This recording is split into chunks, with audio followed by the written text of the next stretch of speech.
Bonjour, bonsoir à toutes et à tous. Bienvenue dans ce nouvel épisode des Chroniques de Zach Patton. Je serai votre narrateur dans cet épisode où nous allons discuter des jeux à monde ouvert. Et je dis nous parce qu'aujourd'hui un invité spécial est présent, Marvin Schrödinger. Salut Marvin. Salut Zach et merci pour l'invitation. Y a pas de quoi Marvin. Alors par contre je suis un peu à l'étroit dans ce petit écran, t'as pas plus grand? Désolé. Bah c'est pas grave, je vais juste éviter de me briser la nuque. Ouais, je disais donc, nous allons parler des jeux à monde ouvert. Pourquoi avoir choisi ce type de jeu en particulier ? Eh bien c'est très simple, ce sont des jeux qui ont permis un nombre significatif de changements dans notre manière de jouer. Des jeux qui nous ont offert une liberté beaucoup plus grande dans nos choix, notre direction de jeu, etc. Ah bah ça oui, pendant longtemps on devait jouer à des jeux linéaires et suivre une ligne droite, passer de salle en salle. C'était vraiment chiant en fait. On était des moutons. Calme-toi Marvin, c'est pas grave tu sais. Ouais t'as raison. Je vais aller me boire un verre d'eau, ça va me calmer. Putain mais on est serré ici.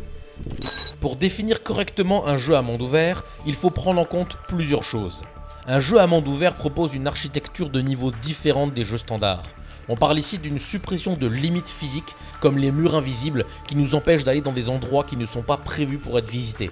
Alors je me permets de t'interrompre parce que c'est juste pour préciser que cette connerie de mur invisible, c'est tout simplement parce que les développeurs avaient une flemme intergalactique de modéliser le reste de l'univers, de faire tous les décors aux alentours. Ça se voit dans les speedruns où les mecs traversent des murs et des textures avec des bugs. Et derrière, que dalle. Ça m'énerve. Ça m'énerve. Alors oui peut-être, mais souviens-toi Marvin que développer un jeu vidéo ça coûte de l'argent et ça prend du temps. Quand un jeu est développé dans une structure linéaire, les coûts doivent être rentabilisés au maximum.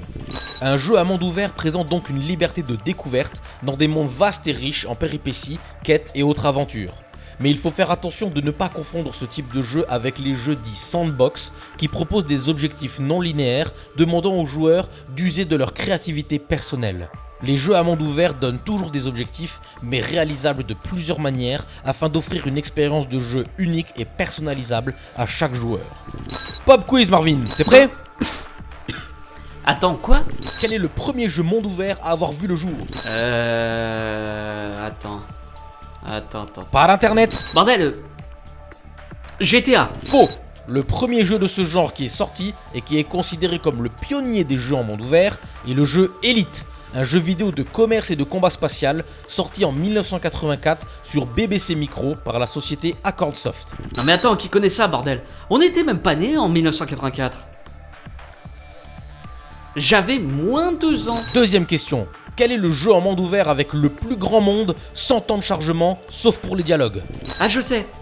Xenoblade Chronicle 10. Exacta ! Les jeux Xenoblade de Monolith Soft sont connus pour leur monde ouvert légendaire, magnifique et aux bestiaires innovants. Mais XCX, sorti en 2015 sur Wii U, possède le plus grand d'entre eux. C'est d'ailleurs un de mes RPG favoris. Question 3. Quel est le plus grand monde ouvert connu à ce jour ? Il y en a plein qui sont difficiles à calculer. La carte de Skyrim est grande. Il y a aussi celle de Just Cause 3. Celles-ci sont dans le top 10. Alors, techniquement, le monde ouvert le plus grand est celui de No Man's Sky, qui consiste d'un espace vraiment vaste si l'on calcule en termes de kilomètres. Mais les déplacements restent rapides en vaisseau. Du coup, le plus grand monde ouvert traversable à pied serait celui de The Elder Scrolls 2 Daggerfall, sorti en 1996 sur MS-DOS, avec une carte de 160 579 km². Nom de Dieu. Et oui, déjà à l'époque, les développeurs avaient vu large. Mais il faut noter que Daggerfall possède une carte à génération procédurale, c'est-à-dire que le contenu de la carte se génère de manière automatisée au fur et à mesure qu'on la découvre. Ah, la technologie nous surprendra toujours. Il y a un très grand nombre de jeux à monde ouvert. Certains sont bien connus, d'autres sont restés dans l'ombre pendant longtemps. Il serait trop long d'en parler, donc nous allons en choisir quelques-uns et faire une petite mention spéciale en fin de vidéo. Marvin, quel jeu monde ouvert te vient en tête ? Un en particulier qui t'a plu ? Les 2 derniers Assassin's Creed, Origins et Odyssey, ils m'ont vraiment plu. Un très bon choix.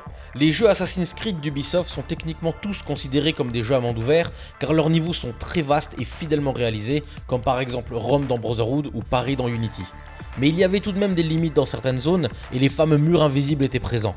C'est encore le cas dans Origins et Odyssey, mais ils ont fait ça plus subtilement. Par exemple, en mer, on se fait éjecter de l'animus et on revient en arrière sur la map. Comme si c'était un bug informatique. Exacta. L'évolution du gameplay en monde ouvert essaye de rendre l'expérience la plus réaliste possible, avec le moins de temps de chargement possible. Des événements en temps réel qui affectent le joueur et les personnages aux alentours, comme par exemple les attaques de mercenaires, etc. En termes de décor, Origins et Odyssey sont juste mouah. On découvre la Grèce et l'Égypte antique sous toutes leurs facettes et leurs singularités. Entre les pyramides, la mer d'Égée, Athènes ou la ville d'Alexandrie, tout est magnifique. Je suis entièrement d'accord. Et ce qui rend l'immersion si juste et correcte, c'est le gameplay qui a apporté une fraîcheur à cette franchise qui en avait bien besoin. Les combats sont beaucoup plus nerveux, fini les attentes des ennemis et les parades millimétrées, maintenant les attaques sont beaucoup plus aléatoires et il faut gérer tout ce qui se passe autour de nous pour ne pas se faire submerger. Les éléments RPG permettent une customisation progressive du personnage et n'oublions pas l'arbre de compétences qui permet d'accroître la puissance du personnage principal. On se sent vraiment au contrôle d'un assassin. On peut diriger l'action comme on veut, c'est juste génial. Et si on n'a pas envie de faire la quête principale tout de suite, on peut se perdre en exploration dans un vaste monde, faire des quêtes annexes, etc. Et les voyages en bateau ? Ce sont des jeux fabuleux que nous vous recommandons chaudement. Et puis vivement la sortie de Valhalla. Bon, on est parti presque dans une review là. Faut qu'on se remette sur le bon fil, Marvin. Oh ça va, on est passionné, on peut se le permettre. S'il y a bien un jeu en monde ouvert dont je voudrais vous parler, qui a fait l'unanimité dans le monde, de par ses innovations et son charisme, c'est bien évidemment Zelda Breath of the Wild, sorti en 2017 sur Nintendo Switch. Quel bonheur ce jeu. Tellement d'heures passées dessus. Tu l'as fini à 100% toi aussi ? Pas vraiment. Quelle honte. Tu prétends être un fan invétéré de la série et tu n'es même pas capable de terminer un Zelda à 100%? Pour ma défense, le jeu a vraiment beaucoup de contenu.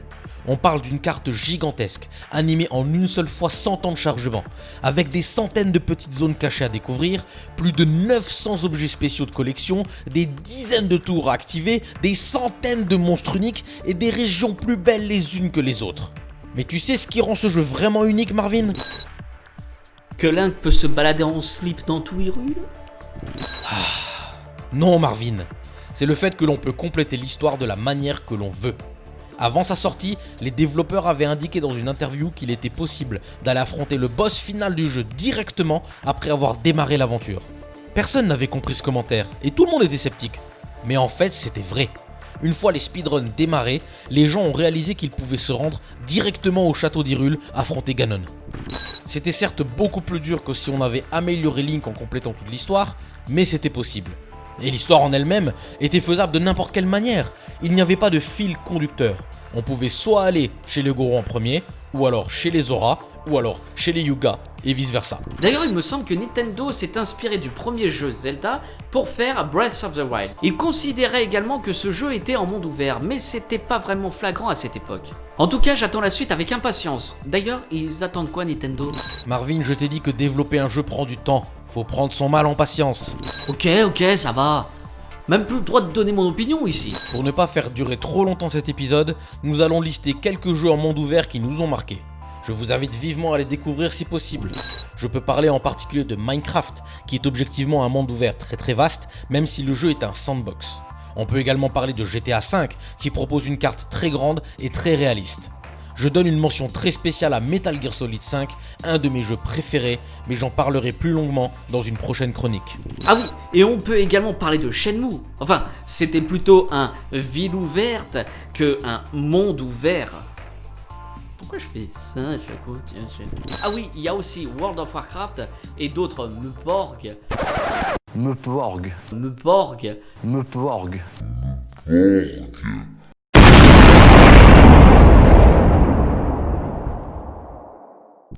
Ça s'appelle comme ça, je suis désolé. Mais ça s'écrit comment? Ça s'écrit MMMPORPG. Ah oui, il y a aussi World of Warcraft et d'autres MMORPG qui présentent de grandes cartes. Et il y a aussi Final Fantasy XV. Marvin, calme-toi! Bah écoute, si c'est comme ça, moi je me casse. Mais un vrai gosse celui-là. Bon bref, Pour conclure cet épisode, je dirais simplement que les jeux à monde ouvert, même s'ils ne sont pas parfaits, sont des jeux qui ont le mérite d'être innovants et de nous donner une véritable sensation de liberté. Je vous conseille vivement de vous y prêter, ne serait-ce qu'un instant, afin de vous évader dans de magnifiques mondes plus variés les uns que les autres. Si cette vidéo vous a plu, n'hésitez pas à la partager et surtout pensez à visiter la chaîne de Marvin Schrödinger et la page de l'illustratrice. Ça leur fera très plaisir. Alors à très bientôt!